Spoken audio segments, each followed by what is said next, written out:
Miliau, tai antros rungtynės, kuriuose prireikė pratęsimo, šiandien dar aišku ir baudinių serija, pačiam pavyko pasižymėti, žinoma.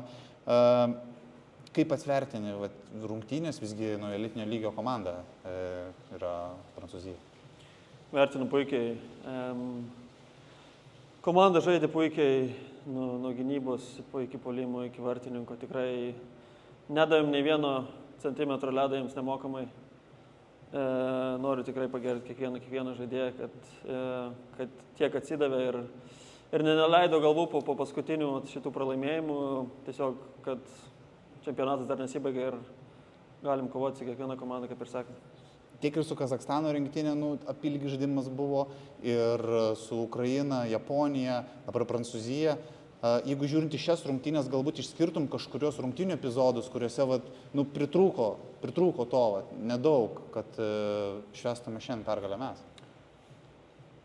Vienu momentu neišskirčiau tikrai, bet šiaip, kalbant apie visas varžybas, manau, padarėme tikrai tai, ko treneriai iš mūsų reikalavo, ką žiūrėjom per video. Vienas iš pagrindinių punktų, aišku, buvo mūsų disciplina. Pažiūrint paskutinės varžybas, kiek rinkome baudos minučių ir šiandien pavyko tikrai surinkti mažiau. Taip, kad tik galiu pagirti visus.